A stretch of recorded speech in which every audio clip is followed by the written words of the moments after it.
Welcome back. Greg Sharpe at our Husker Sports Network studio. We're listening back to the 1994 matchup between the Cornhuskers and Pacific, and as we do each and every week, a chance to catch up with University of Nebraska President Ted Carter. Been a busy week for you. Earlier this week, you testified in front of the Nebraska Legislature's Appropriation Committee on workforce development. Can you share more about why growing the workforce is a priority at the university? Well, if we were to go back and just take a look at the state of Nebraska dating back over 100 years ago, the population and the success of this state was centered around roughly a population of about 1 million people. Today, we're about 1.9 million people. We've certainly grown. But I honestly believe, as I've come here and gotten to know Nebraskans, we're poised at a position in our history to grow significantly.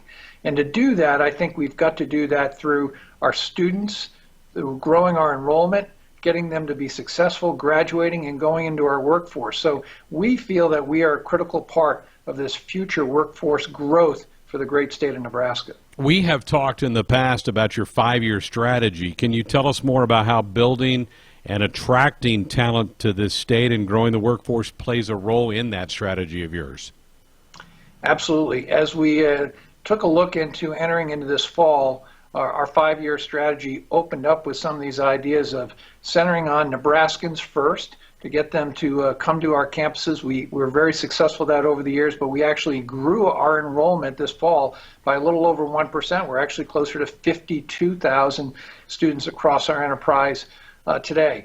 But as we look into the future, for us to truly grow, we're going to have to attract not only the best Nebraskans in terms of affordability and accessibility for that operative word growth, we're going to have to look outside of our borders, not just our border states, but across the entire United States. So we're very excited to be advertising and talking about out-of-state students who want to come to Nebraska to learn, to work, and to grow. Again, visiting with the University of Nebraska President Ted Carter here at halftime. In the past, you've talked a lot about partners, whether they be in the private sector or in the government sector, who are helping to support Nebraska's workforce needs. Can you tell us more about some of these partners and how they are helping Nebraska growing the future workforce?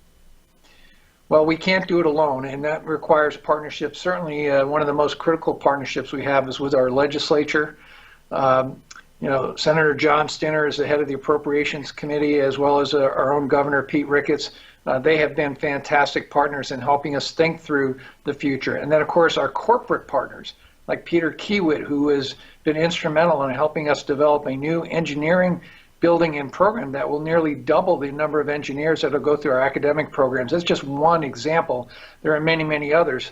I think of Tony Goins, who is here helping us with workforce development throughout the entire state. These are critical partners for us to help link and create those pathways for our students to get into the workforce.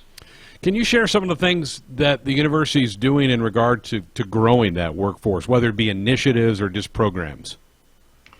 Well, the biggest one I think that we unveiled in April of this past year was Nebraska Promise. And we've just now started to see the preliminary numbers on that. And I'm really proud to say that over 7,000 Nebraskans applied and were welcomed into Nebraska Promise as a program. It's a remarkable number, much, much bigger than we expected. And they are now students here in our university system. The freezing of tuition for the next 2 years, the reduction of online cost per credit hours at Lincoln and Omaha, the look at our academic calendar to make it most favorable for our students and our faculty, and of course the statement that we would be open for in-person education, a promise that we have continued on with. All of those things wrapped up has made it very enticing and attractive for our students to come to our campus, and I think we're going to continue to work on that and grow that even more going into the future. President, COVID-19 has certainly impacted a lot of areas of our society. Throughout Nebraska, the economic development is front and center for most people. How does the work of the university, how can it help the workforce development fit into Nebraska's overall economic growth?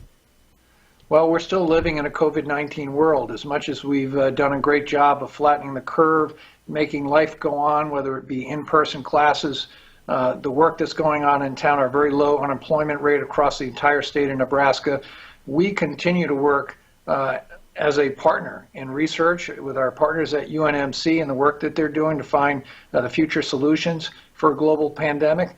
as well as our partners at the National Strategic Research Institute, who recently just got an additional $92 million contract, working with U.S. Strategic Command.